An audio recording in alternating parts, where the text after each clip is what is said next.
करके छोड़ देती है। दुनिया तुम्हें कचरा समझती है और फिर तुम सालों तक घिस घिस कर सबकी फाड़ते हो भाई। ये तो इतना पुराना हो गया है कि अब इस पर कोई यकीन भी नहीं करता।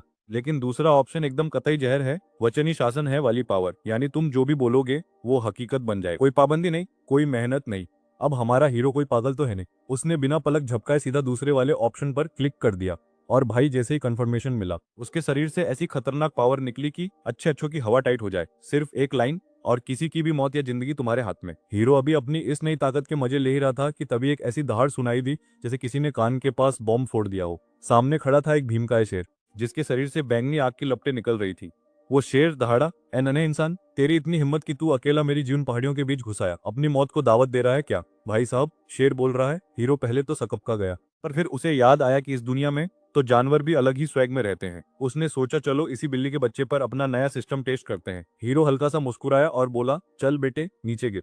बस इतना बोलना था और वो शेर सीधा आसमान से जमीन पर आ गिरा। चारों तरफ धूल ही धूल उड़ गई। शेर की तो सिट्टी पिट्टी गुम हो गई। उसे यकीन ही नहीं हो रहा था कि वो लेवल 6 का मॉन्स्टर और इस पूरे इलाके का असली डॉन एक मामूली से लड़के की एक लाइन से जमीन सूंघने लगा। ये तो वाकई कमाल था। हीरो बहुत खुश हुआ। इस खतरनाक सिस्टम के साथ तो अब वो जो चाहे वो कांड कर सकता था। ये सफर तो चलो भाई, अपना परलोक सिधारना वेस्ट नहीं गया। अब बारी है फुल स्विंग की। मैंने अपनी बाहें ऐसे फैलाई जैसे किसी घटिया पुरानी फिल्म का विलेन और वही घिसी पिटी हंसी हंसने लगा। जे जे जे मैंने चिल्लाकर कहा, दे दो भाई, इस दुनिया की सबसे खतरनाक ताकत मुझे दे दो। और भाई जैसे ही मेरी ये लाइन खत्म हुई, पूरी दुनिया की स्पिरिचुअल एनर्जी मेरे शरीर में ऐसे घुसने लगी जैसे फ्री के खाने पे भी टूट पड़ती है। पूरी यून माउंटेन रेंज में तहलका मच गया। वहां के जानवर ऐसे दुम दबाकर भागने लगे जैसे मोहल्ले के कुत्ते किसी अजनबी को देखकर भागते हैं। कुछ तो बेचारे डर के मारे घुटनों पर ही बैठ गए। मतलब सीन एकदम टाइट था। तभी आसमान में अचानक जैसे किसी ने बिना बात के पटाखा फोड़ दिया हो। काले बादल छा गए और ऐसी बिजली कड़की कि कान के पर्दे फट जाएं। वो ज्यून टाइगर तो अपनी फटी आंखों से देख रहा था। उसे लगा भाई ये बंदा तो थंडर ट्रिब्यूलेशन ले आया। उसे यकीन ही नहीं हो रहा था कि कोई मामूली इंसान उस लेवल पर पहुंच सकता है जहां कोई उसे छू भी नहीं सकता। क्या यही है वो असली बिजली वाला कहर? इधर मैं एनर्जी डकार रहा था और उधर मेरा सिस्टम बैकग्राउंड में मुझे ज्ञान पेल रहा था। उसने बताया कि बेटा इसे लिंगजू रेल्म कहते हैं, जो इस दुनिया का सबसे बाप लेवल है। सिर्फ इसी लेवल पर पहुंचने वाले प्रो खिलाड़ी ही ऐसी खतरनाक बिजली को दावत दे सकते हैं। पर सच कहूं तो मुझे इन फालतू के बिजली के झटकों में कोई इंटरेस्ट नहीं था, जब काम सिर्फ बहुत कौन करे। मैंने उन कड़कते बादलों की तरफ देखा और पूरे टशन में बोला, "ए बिजली के टुकड़ो, अपनी औकात में रहो और दफा हो जाओ यहाँ से।"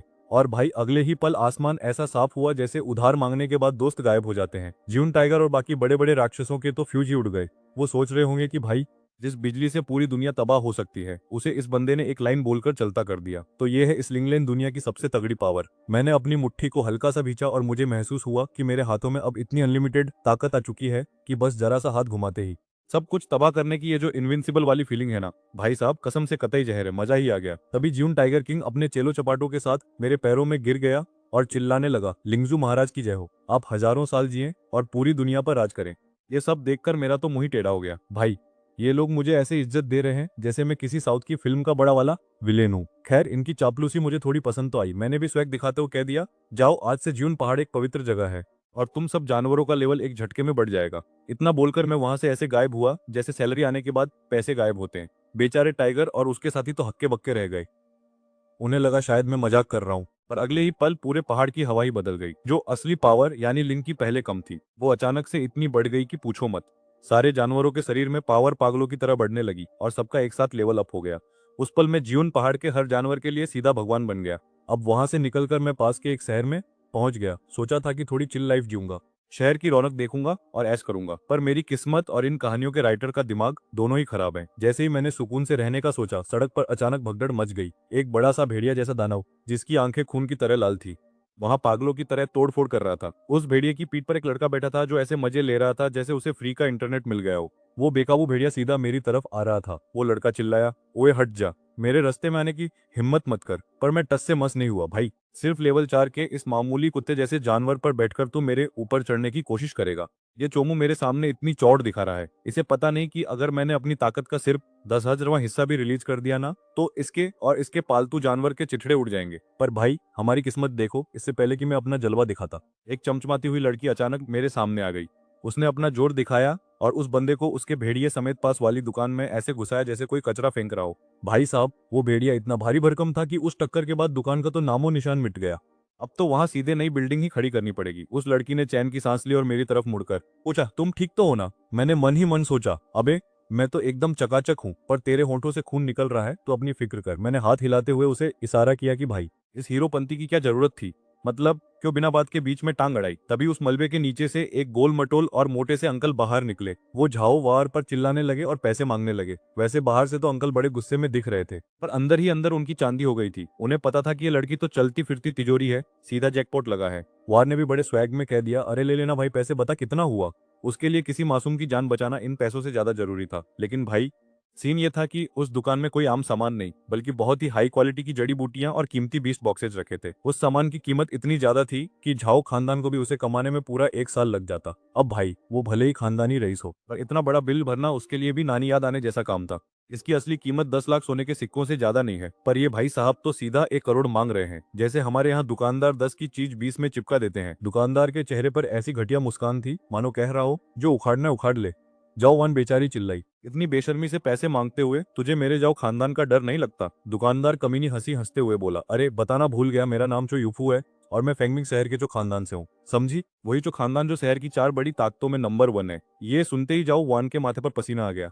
अब भाई, जो खानदान तो इनके जाओ खानदान का पुराना दुश्मन है और पावर में भी बाप है। उसे लगा कि अब मामला हाथ से निकल गया। लेकिन अपने हीरो को देखो, उसे रत्ती भर भी फर्क नहीं पड़ा। उसके चेहरे पर ऐसी शांति थी जैसे संडे की दोपहर को सो रहा हो। उसे जरा सा गुस्सा भी नहीं आया, क्योंकि उसके सामने ये जो खानदान किसी नाली के कीड़े जैसा था। अब भाई, क्या तुम किसी चींटी को इज्जत दोगे या उस पर गुस्सा करोगे? बिल्कुल नहीं, सीधा कुचल दोगे। देखा जाए तो जाओ वान का दिमाग थोड़ा गर्म है, पर बंदी दिल की अच्छी है। आखिर तुम्हें बचाने के चक्कर में ही तो उसने इस मुसीबत को मोल लिया है। तो अब हीरो होने के नाते तुम्हारा फर्ज बनता है कि इस रायते को साफ करो। वो दुकानदार अभी कुछ बड़बड़ा ही रहा था कि हीरो ने मुड़कर बस उसे एक बार घूर कर देखा। जैसे ही हीरो के मुंह से एक लफ्ज निकला, वो जो यूफू भाई साहब रॉकेट की तरह उड़ते हुए पीछे जा गिरे। मुंह से खून के फव्वारे छूट रहे थे और हालत ऐसी हो गई जैसे अभी यमराज के साथ मीटिंग फिक्स हो गई हो। अचानक हुए इस धमाके को देखकर आसपास खड़े तमाशबीनों के तोते उड़ गए। सबको पता था कि जो यूफू भले ही जो खानदान का एक मामूली मैनेजर है, पर उसकी पावर झेन लिंग लेवल की थी। पर इस अनजान लड़के ने तो, इस जवान लड़के के सामने तो भाई उनकी जरा भी नहीं चली। ये बंदा आखिर है कौन? अभी थोड़ी देर पहले तो बड़ा चोड़ में आ रहा था ना तू? तुमने उस आदमी की तरफ देखा और तुम्हारी आंखों में मौत वाली ठंडक आ गई। बस अगले ही सेकंड उस बेचारे का पत्ता कट गया और वो सीधा खून की चटनी में बदल गया। ये देखकर अपनी झाव वार भी हक्की बक्की रह गई। उसे लगा था कि ये सीधा सादा सा दिखने वाला लड़का इतना खतरनाक होगा, उसने सपने में भी नहीं सोचा था। ऊपर से इसे झाव फैमिली का कोई डर ही नहीं है, जैसे वो इसके लिए मच्छर बराबर हो। उसे लगा शायद तुम साम्राज्य के बाहर के किसी बहुत बड़े खानदान के शहजादे हो। इससे पहले कि वो कुछ बोलती, तुमने एक कीमती डिब्बी उसकी तरफ उछाल दी। तुमने कहा कि ये तुम्हारी मदद का छोटा सा शुक्रिया है। जैसे ही झाओवार ने ढक्कन खोला, उसमें से ऐसी सुनहरी रोशनी और खुशबू निकली कि उसके होश उड़ गए। उसे लगा ये कम से कम 7वें लेवल की दवाई होगी, पर उसे क्या पता था कि तुमने उसे असली माल यानी 9वें लेवल की टॉप क्लास गोली दी है। बेचारी ने अपना लालच कंट्रोल किया और वो डिब्बी तुम्हें वापस कर दी। वो कहने लगी कि मैं झाओवार हूँ, मुझे तुम्हारे किसी एहसान की जरूरत नहीं है। मैंने तो बस एक बेगुनाह की जान बचाने के लिए हाथ उठाया था। तुम्हारी जगह कोई और भी होता तो मैं यही करती। ये सुनकर तुम थोड़े सोच में पड़ गए कि भाई, इस लड़की का दिमाग तो ठीक है ना? नेकी करना अच्छी बात है, पर इतना भी भोला नहीं होना चाहिए कि लोग बेवकूफ समझ ले। तुमने ठान लिया कि तुम किसी का उधार नहीं रखते। तुमने उससे कहा कि अगर दवाई नहीं चाहिए तो कोई एक विश मांग ले, तू जो बोलेगी तेरा भाई वो मुमकिन कर देगा। झाओवार को लगा तुम मजाक कर रहे हो और वो तुम्हारी बात सुनकर जोर से हंसने लगी। तुझे क्या लगता है मैं यहाँ स्टैंड अप कॉमेडी कर रहा हूँ? मेरा चेहरा देख, इतना सीरियस है जैसे किसी ने मेरा चिमिचांगा चुरा लिया हो। अब मेरी एक कातिल गंभीरता देखकर झाओवार भी सोच में पड़ गई कि भाई, दाल में कुछ तो काला है। उसे लगा शायद मेरे पीछे किसी बहुत बड़े खानदान का हाथ है। वैसे बात तो सही है, जो बंदा लेवल 7 की पिल ऐसे बांट रहा हो जैसे कॉलोनी में फ्री का वाईफाई, वो कोई एरा गहरा नत्थु खैरा तो होगा नहीं। उसे लगा शायद ये लिन बाबू वाकई में उसके खानदान की डूबती हुई नैया पार लगा सकते हैं। अब जब मैंने इतना